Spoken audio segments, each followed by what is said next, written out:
kills more dream than failure ever will। इसका मतलब प्रेम रावत जी ने बोला है कि कभी भी इंसान को अपने ऊपर शंका नहीं करनी चाहिए। अगर आप शंका करते हो तो आपके फेलियर इतने आपके सपने नहीं तोड़ते, इतनी आपकी शंका तोड़ती है। तो कभी भी शंका नहीं होनी चाहिए अपने ऊपर।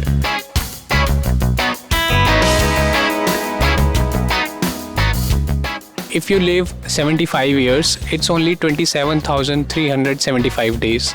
So it's not about the days you live, it's about how you live your days. कि आपके पास जितना समय है आप उसे किस तरीके से जीते हैं।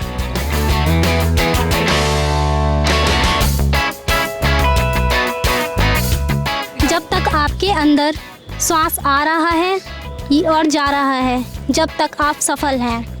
इसमें यह मैंने इसलिए लिखा क्योंकि मैंने मिस्टर प्रेम रावत जी के मैसेज में ये सुना था कि श्वास इज़ वेरी इम्पोर्टेंट, ब्रेथ, जो कि हम इसके बिना हम कुछ भी नहीं कर सकते हैं। और मैंने ये रियलाइज़ किया, फील किया कि हाँ, श्वास है तो हम सफल हैं वाकई।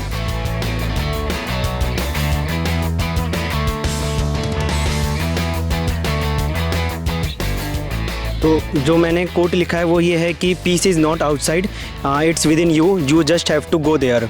जो भी पीस है और वो हमें बाहर नहीं मिलेगी, और ना ही हम जो बाहर कुछ करते हैं उसको करने से हमें मिलेगा। हमें अपने अंदर जाना पड़ेगा उसे शांति को महसूस करने के लिए।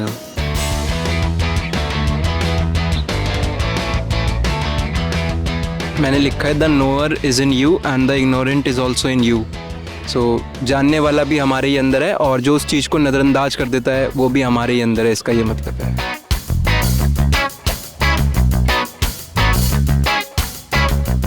मैंने लिखा है शांति संभव है, शुरुआत हमसे है।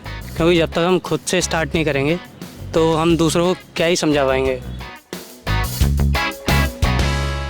तो अभी ना हम एक काम करते हैं, क्योंकि मुझे तो आप लोगों का नाम नहीं पता और मुझे जानना है कि आप लोगों का नाम क्या है और अभी आप लोग करते क्या हो। ठीक है, तो स्टार्ट आपसे करते हैं। My name is Harsh and I am doing 3rd year from Delhi University। Hi, I am Sumit Kumar and I am currently live in New Delhi and working at Bank of America, Gurgaon। Hello, मेरा नाम छाया है और मैं अभी college complete हुआ है मेरा और अभी मैं कोर्सेज कर रही हूँ।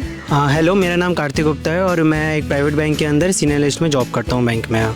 Hello, I am Siddharth Prakash and currently I am pursuing my bachelor's in economics from Shahid Bhagat Singh College, Delhi University। Hello, my name is Ravish, job की तैयारी कर रहा हूँ, गवर्नमेंट जॉब की। तो मैं अपना नाम भी बता देती हूँ। मेरा नाम श्रुति है और हम आज एक सोशल एक्सपेरिमेंट कर रहे हैं यूथ के लिए। ठीक है, तो हम क्वेश्चन स्टार्ट करें आज का। यूथ पीस फाउंडेशन से आप कैसे जुड़े? मिस्टर प्रेम रावत सर हैं जिनका मैंने मैसेज मम्मी के थ्रू सुना था और मेरी मम्मी ने मुझे बताया कि हाँ, एक यूथ पीस फाउंडेशन की टीम है जो कि स्कूल, कॉलेज, इंस्टीट्यूट्स में जाकर डिफरेंट माध्यमों द्वारा इवेंट्स करती है, जिसमें plantation, health and hygiene, mental health awareness campaign इत्यादि इवेंट्स इस तरीके से होते हैं। तो मैं यूथ पीस फाउंडेशन से 2018 के अंदर जुड़ा था।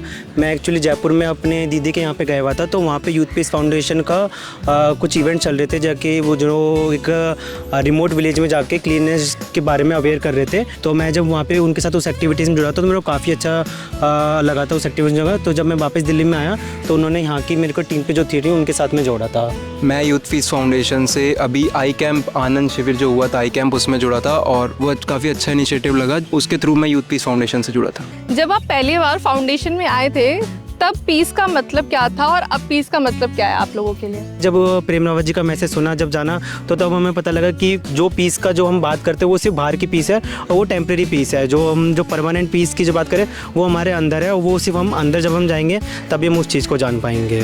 जब मैंने पहली बार प्रेम रावत जी का संदेश सुना तब मुझे पता चला कि शांति की परिभाषा जो हम सोचते हैं उस प्रकार नहीं है, बल्कि वो उस तरीके से है कि अपने आप को आप कैसे जानते हो। जब तक आप खुद को उस शांति से महसूस नहीं कराते तब तक आपको नहीं पता चलेगा कि शांति की असली परिभाषा क्या है। ऐसा क्या था जिसने आपको यहाँ पे कंटिन्यू करने के लिए मोटिवेट करा, मतलब इस फाउंडेशन के साथ कंटिन्यू रखने के लिए? मैं प्रेम रावत जी का मैसेज बहुत छोटे से सुनता आ रहा हूँ। फैमिली भी? हाँ, फैमिली से ही। तो हमारे स्टूडेंट लाइफ में बहुत स्ट्रेस होते हैं जो छोटे बच्चों से आजकल के एजुकेशन सिस्टम की वजह से पढ़ते जा रहे हैं। तो मैं उन सब चीज़ों से बचा रहा, मैं कह सकता हूँ इस चीज़ से, क्योंकि मेरा जो वो चीज़ें बताते हैं जैसे ग्रैटिट्यूड, क्लैरिटी, बहुत इजी और सिंपल टॉपिक्स हैं जो छोटे से ही मतलब एक तरह से फाउंडेशनल रूप में बन रहे थे, हो रहे थे। एंड एट द एज जब मैं 18-19 का हुआ तो मैंने उन चीज़ों के लिए जब मैं फिर मतलब और प्रोसीड करना चाहा तो उस चीज़ में बहुत हेल्प मिली। आज के यूथ के हिसाब से सबसे बड़ा चैलेंज क्या है? आज के यूथ के हिसाब से जो चैलेंज है मुझे लगता है कि पेशेंस। छोटी सी चीज़ अगर हमारे अकॉर्डिंग नहीं होती तो हम बहुत हैम्पर हो जाते हैं, परेशान हो जाते हैं कि अरे नहीं ये हमारे हिसाब से नहीं हुआ, अब हमें क्या करें, अब हमें क्या करना चाहिए।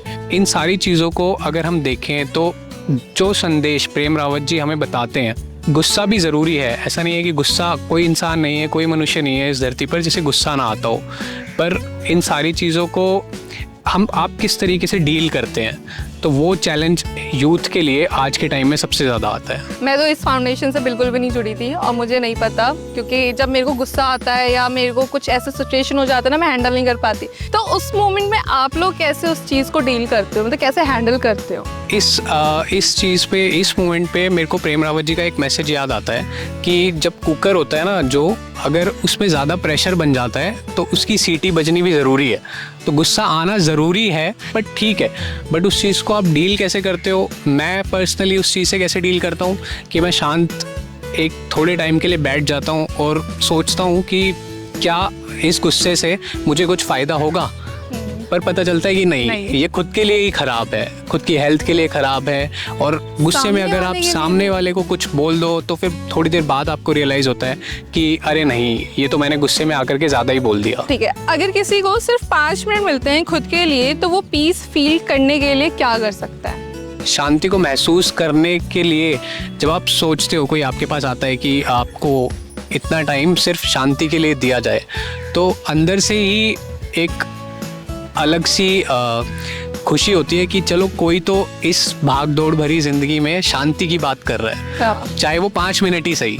तो 5 मिनट में उनके मैसेजेस हैं, प्रेम रावत जी के मैसेजेस हैं जो 5 मिनट या 5 मिनट भी ज़्यादा हैं। 3 मिनट में भी ऐसी वीडियोस हैं जो आप अगर सुनते हैं तो आपको पता चलता है कि उसको सुनने के साथ ही आपको अलग फीलिंग आती है, अलग से शांति महसूस होती है कि हाँ कुछ है जो कोई इस तरीके की बात कर रहा है इस भागदौड़ भरी ज़िंदगी में।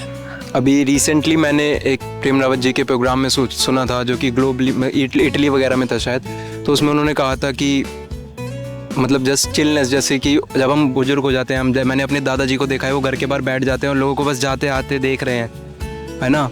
और मैंने भी वो चीज़ करके देखी है उन्होंने, और वो चीज़ अच्छी लगती है हमें भी कि हाँ बस दुनिया चल रही है और ऐसे ही हम भी जा रहे थे। मतलब आपने ट्राई करा है? हाँ, अच्छा। ये चीज़ जब हम करते हैं और अपने आप को कुछ टाइम देते हैं इससे देख के कि हाँ बस उसी भाग दौड़ में हम भी भाग रहे हैं और अब थोड़ी देर के लिए हम अलग होकर सोच रहे हैं, तो हमें अच्छा लगता है, एक पॉजिटिव फीलिंग आती है, एक थोड़ा ग्रैटिट्यूड फील होता है। अगर आज के यंगस्टर को सिर्फ एक मैसेज देना हो तो क्या होगा? हम लोग ढूंढते हैं पीस को बाहर, और हम सोचते हैं कि हम अगर अपने बाहर की दुनिया में जो हो रहा है उसको हम अगर अच्छी तरह से सेटल कर लेंगे तो हम लाइफ के अंदर सेटिस्फाई हो जाएंगे, बट ये चीज़ नहीं है।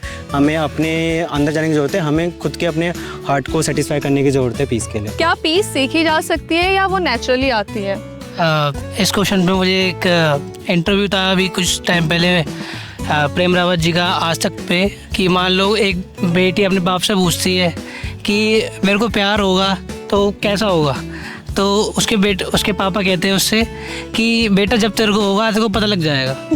तो पीस का भी एक्सपीरियंस ऐसा ही होगा, जब होगा वो आपको पता लग जाएगा, वो आपके दिल में ही होगा, हृदय में ही होगा, कुछ चेंजेस आ जाते हैं अपने आप ही, आपको एक्सपीरियंस हो जाएगा कि ये वही चीज़ है। अगर किसी यूथ को इस फाउंडेशन से जुड़ना है तो उसको क्या क्या स्टेप्स लेने चाहिए? तो जैसे भी अगर कोई भी यूथ हमारे साथ इस हमारे इनिशिएटिव के साथ में यूथ पीस फाउंडेशन जुड़ सकता है, तो वो हमें काफ़ी सारे माध्यम है जिसके थ्रू हमें कांटेक्ट कर सकते हैं। हमारा सोशल मीडिया पे पेज भी है यूथ पीस फाउंडेशन के नाम से, वेबसाइट भी है, तो आप इन दोनों किसी भी माध्यम से आप हमसे जुड़ सकते हैं। अच्छा, मैंने एक चीज़ सुनी थी कि आप लोग ना एक प्रोग्राम करते हो, पैप लाइक पीस एजुकेशन प्रोग्राम, तो उसमें क्या क्या करते हो आप लोग को बताएगा? Peace education programme basically helps us to build our understanding about inner peace and inner resources, और कैसे हम अपने बारे में और बेहतर जान सकते हैं, समझ सकते हैं। और एज ए इंडिविजुअल लेवल मेरे को काफ़ी अच्छा लगा, इन्जॉयमेंट है प्रोग्राम में, और जो हमें रिफ्लेक्शंस और एक्टिविटीज़ करवाई जाती है वो उस तरह से डिज़ाइंड है जो हमारी इनर वॉइस, मतलब हमें मौका देती हैं सोचने के बारे में, उन चीज़ों पे जिस पे सोचना ज़रूरी है। हम जैसे यूथ पीस फाउंडेशन में बहुत सारे ऐसे इनिशिएटिव्स हैं जो हम वीक बनाते हैं। इंटरनेशनल पीस डे हो गया, इंटरनेशनल यूथ डे हो गया, वुमेंस डे हो गया। हम कोशिश करेंगे जो यूथ है आजकल की, जो स्ट्रेस रहती है और जो काफ़ी कंफ्यूज रहती है, उनको इस मैसेज से, पीस से अवेयर करवा सके, ताकि जो बदलाव हमारे जीवन में आए वो उनके जीवन में भी आ सके। So thank you so much guys, बहुत अच्छा लगा मुझे, और मुझे भी बहुत पॉजिटिव फील हुआ आप लोगों से मिलकर कि ठीक है, मुझे लगता है कि थोड़ा बहुत तो देखना पड़ेगा, जानना पड़ेगा एक्चुअली पीस है क्या। सो थैंक यू, होपफुली हम नेक्स्ट टाइम भी मिले, बहुत जल्द मिले आपकी फाउंडेशन में।